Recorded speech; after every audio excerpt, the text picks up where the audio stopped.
it controls everything about you. I mean, think about, being able to control your emotions. What type of person, how do your emotions affect you every day? Think of the kind of family person you are. If you're a husband or a wife, depending on where you are emotionally. Think of where you are in your career, even with your family. If you can control your emotions to the point where you're always in a beautiful state, it controls everything in your world. Information without emotion is not memorable. Think about that. How many people in here remember where they were on 9/11? How many people remember exactly what they were doing at that time? Yeah. Give me an eye. Say aye. Aye. The reason for that is because you link that memory with an emotion. Those two went together. And that's the reason you remember exactly where you were. I'm not sure if everybody in here can remember when JFK was shot, or when they went to the moon, or any of these emotional tags get associated. We remember exactly where we were that time because we attached that emotion to it. So think of it this way: how many people go camping in here? How many people have ever go do tent camping? How many people are in a cabin? So if you have these two people that are in the same exact camp resort and it starts downpouring, the person in the tent's going to have a much different experience than the person in the cabin, right? So I guarantee you the experience that they have is going to be more memorable to them because maybe the tent's leaking, maybe the water's leaking in, where the person in the cabin is not going to have that same experience. So it's going to be much more memorable to them. The reason I'm getting into this is that sales is nothing more than a transference of feeling. Okay, write that down. Sales is nothing more than a transference of feeling. If I can get my prospect to feel the way I do about my product, I'm going to sell it every single time. Think about how passionate you are about exactly what you do. Okay, there's a certain when you're giving your presentation, you're putting certain life and fire into your presentation. So once again, you're connecting that emotion to what you do. And so if you give your presentation, somebody's walking away with that same kind of emotion attached to it, they're going to remember what you're telling them much more than if it was just coming in and just sharing information. Now remember, somebody's coming to see you, they're probably going to see 10 other people, right? They're doing their shopping. That's my favorite line. Then when people come in, I'm shopping around, I'm going to see what's out here. If I'm able to do that emotional link to that person, when they walk out, they're going to remember me more than anybody else they see. Think about that. So let me put it this way. I'm going to prove this right now. How many people have gone Christmas shopping? How many people have ever gone Christmas shopping? How many people have walked into Target, just grab 10 random items, put in the cart, and walk out the door? There's always going to be that 1%, right?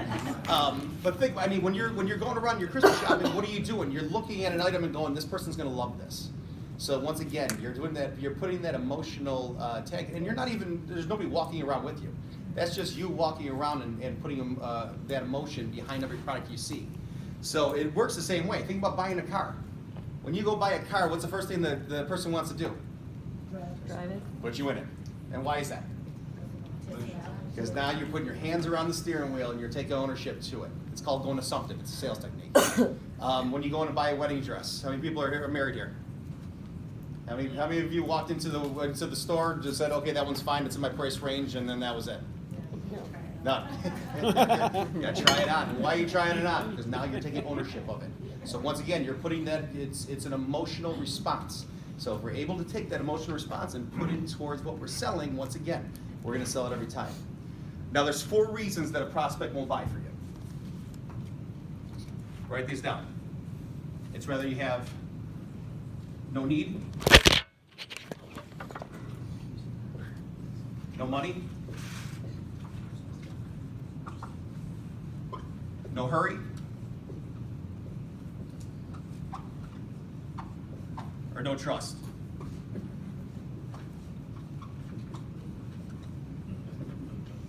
This one here is the biggest one out of the 4. How many people believe that? Say aye. Aye. If somebody doesn't trust you when they're sitting down and talking to you, no matter what it is, you're never gonna be able to sell it to this person.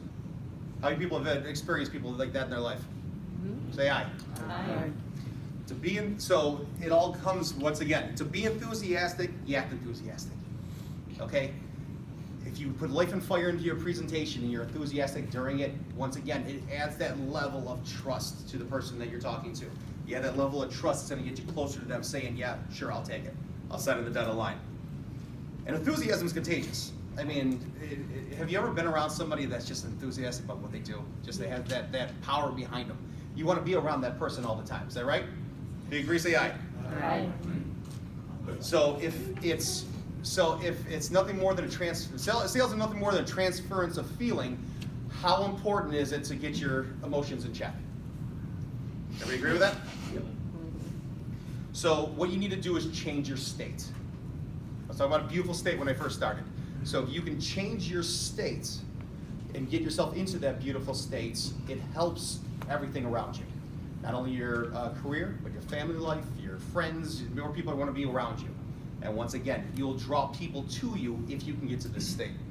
We're all born with this million-year-old brain, okay, that has evolved throughout time. Your brain is wired for survival, not feelings. Think about that. Your brain is wired so that it sees danger and it runs away from it, okay? So a lot of the times we're in this state of mind where we have to, we're always on the defensive. So we have to physically change our state all the time. We're doing it constantly, trying to get into a better mood. Things happen. Everybody has those days where how many people in here have ever woken up, rolled out of bed, and it's just in a bad mood, and it just seems like everything just gets worse and worse throughout the day? If you agree with this, say aye. Aye. So we constantly have to bring ourselves into this beautiful state on our own. And there's a bunch of different ways we can do that. Because if we're not in a beautiful state, we're in a suffering state. And we don't want to be in that suffering state because once again, it just oozes out of us. And people can tell. How many people know somebody that is always in a bad mood? There's always has that person. It could be a friend, it could be a relative, and it's just like, how many people want to hang around that person? No, right. So how do we do this? So how do we change ourselves, get into a beautiful state? First thing is we have to focus.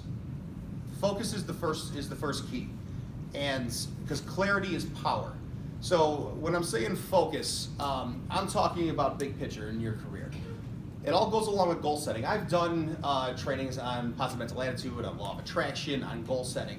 So if we can, if we all have goals in our life and they're crystal clear, we're laser focused on exactly what we want, we're gonna be much more inclined to change our state and get into it. How many people are in sales in here? Raise your hand. How many people can just let days go by without selling something? How many people are dead in the water if they do that? Raise your hand. If you don't sell, so if you just let days and months go by, a lot of people in sales will wait until the last week of the month, and now they're scurrying. Now they're trying to get something to go because they're like, I got all month to be able to sell whatever. Everybody has different targets. When I was in the insurance company, it was daily targets or weekly targets. Now I've got monthly and quarterly targets where I'm at now. So, but I know in my head, I don't have time to waste. I can't. If we're not growing, we're dying. Think of it that way. Okay. So we always have to be in this state of mind where we are focused on our goals and exactly what we want, because that's going to give us a better opportunity to get back into this beautiful state. Because we don't have time. Life's too short. Anything can happen. So, but where focus goes, energy flows. So once again, if we're focusing on on our strong goals, we're going to be able to get there much faster and be able to get exactly what we want quicker than if we just are flying by the seat of our pants. Also, the next step is massive action. Massive action. Okay, it's not just okay, I'm going to try this out and see what it is. It's making a blueprint for yourself. So you have your goal. It's out in the future, right? And you're like, okay, that's what I want. Now this is how I'm going to get there. Think about when you go if you're going to a place you've never been there before. What is the first thing you do when you get in your car? Punch in your GPS. What does your GPS do? Pull the map out of the door. Yeah. So or if you're old school, you do the map. Yes. So, but your GPS takes you right there. It tells you the fastest route to get there. So your blueprint is the same thing. Now, what happens if you take a wrong turn? Your GPS reroutes you, right? It pulls you back to it. So we constantly have to be in a state of mind where if we start deviating, we have to keep on looking back at our map, at our blueprint. Because you know what? If we check, we might be over here and be like, oh, I'm way off. I got to pull myself back here. So once again, how we're going to do that is we're staying laser focused on our goals and exactly what we want. And then the third one is it's grace. It could be whatever you want to call it. It could be grace. It could be God. It could be love. It could be luck. It's throwing it out to the universe and being grateful for what you have. I mean, I've watched a lot of trainings. I've read a lot of books about being grateful for exactly what you have. Sean actually touched on it. You know what I mean? There's always going to be somebody that is in a worse situation than we are. So we should be thankful for exactly what we have right now. And by being grateful for it, it comes back to us. Yes. Do we believe that? Yes. We believe that? Say aye.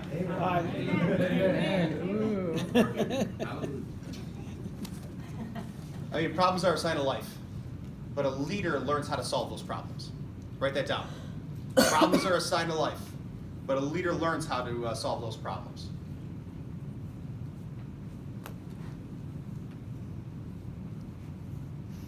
I mean, you have to decide. Like I said, every day, the years are getting shorter and shorter. How many people believe that 2017 went like this? Yes. You blinked and it's Christmas already. So I mean, it's not going to slow down. So that's why I'm saying I'm always trying to stay in.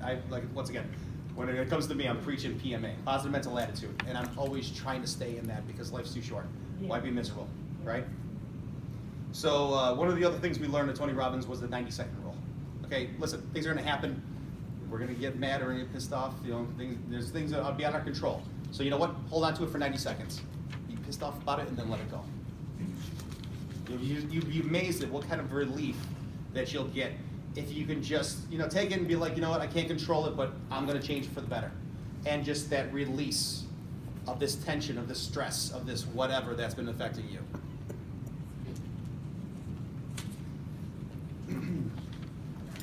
One other thing too is, guys, we get what we tolerate. How many people believe that? Say aye. We get what we tolerate. Write that down. So if what we want is here, but our actions over here aren't representing us to get close to what we want, we're just going to be spinning our wheels. Believe that? Say aye. Aye. So we have our standards.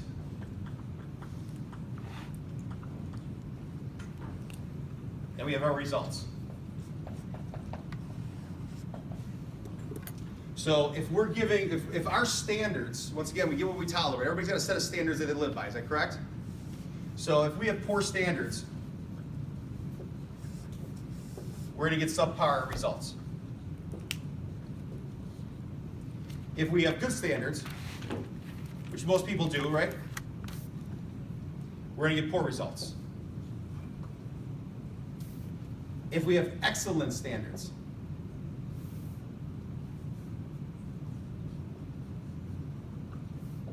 what are we going to get? Good results, correct?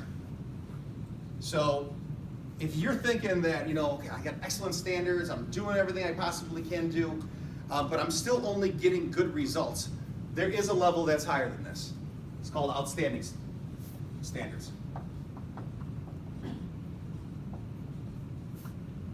which gives you excellent results. Now,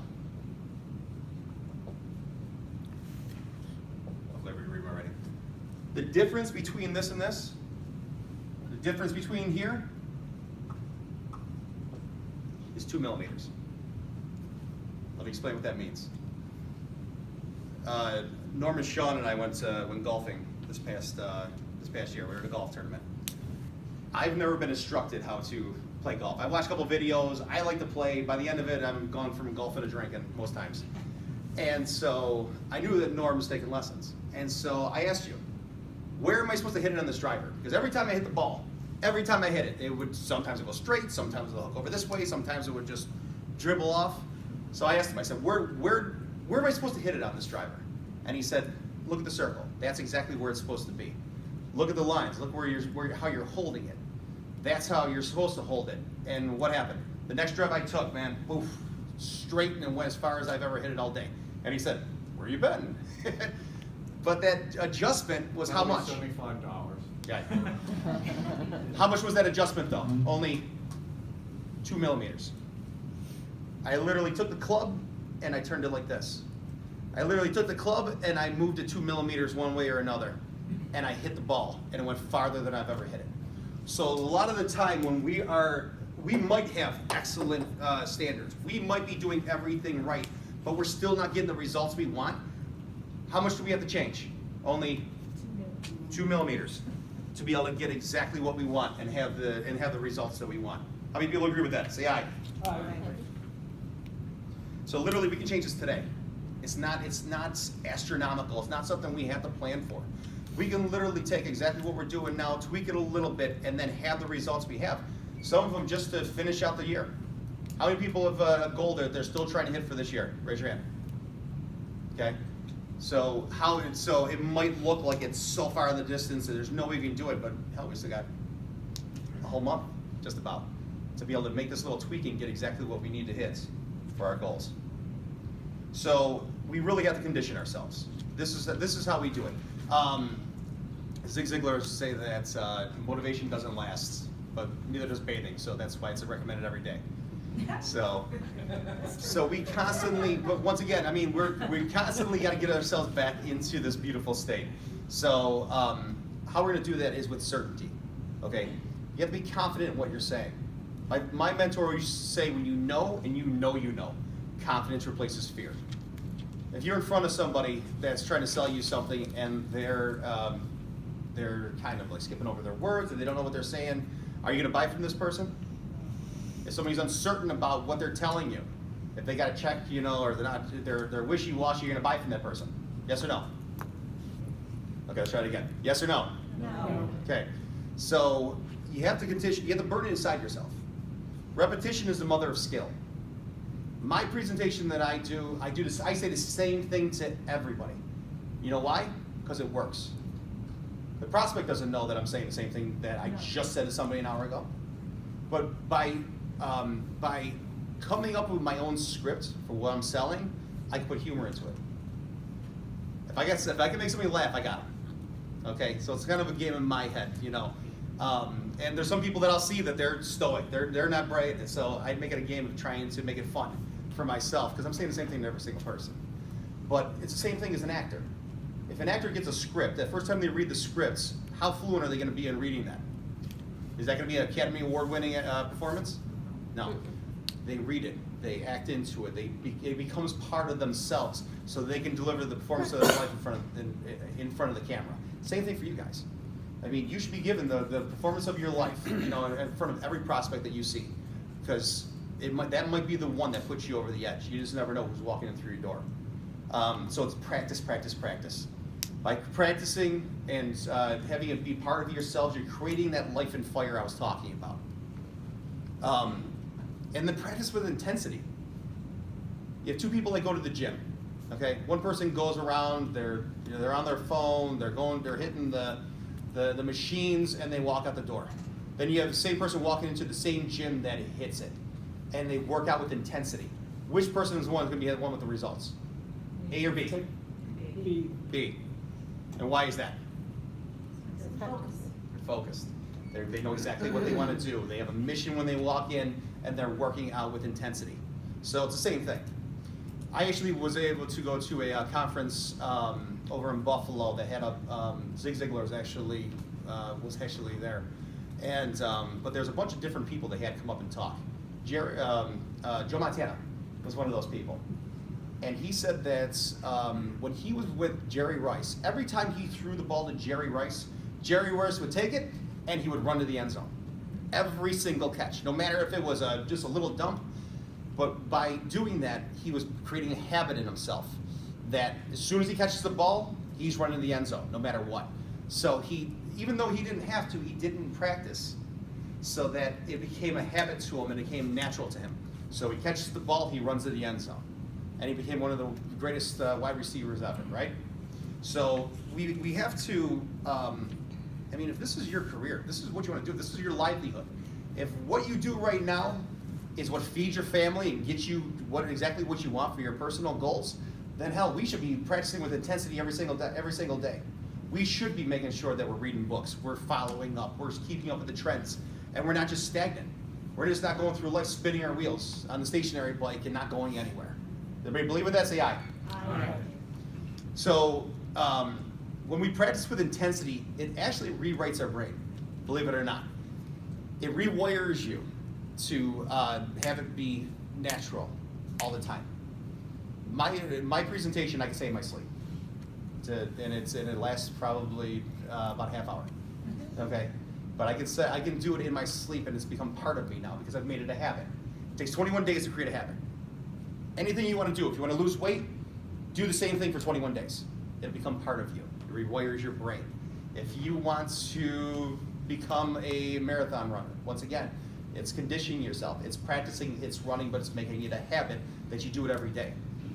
People, New Year's resolutions is the biggest time for gym sales, right? And after a month, most people fall off. And it gets back to normal. The people that are there that have made it a habit to be there. So, if it's true that by practicing with intensity, it rewires your brain, then if you rewire yourself with certainty, it'll hone your skills. Let me say that again.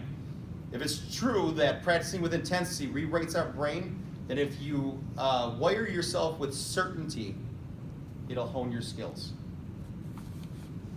And then final word, I was going to close on this, is the world doesn't change because of your skill. The world changes because of the state that you're in. So my friends, if there's anything you can take out of this, is try to always get yourself back into that beautiful state at all times. Things are going to happen. It could be any outside force. It could be our family. It could be, especially around the holidays, it could be any number of things. It could be that, you believe that this is the toughest month, that's out there. Once again, a lot of these are state of minds. A lot of people think that it is what it is because that's what somebody's told. That's what somebody told me. Rewrite history. There's nothing set in stone. There's no reason that you can't go out today and take over and walk out of here on fire and take over the world. Think about that. I'm gonna leave you with that. Thank you. There you go. Thanks, Steve.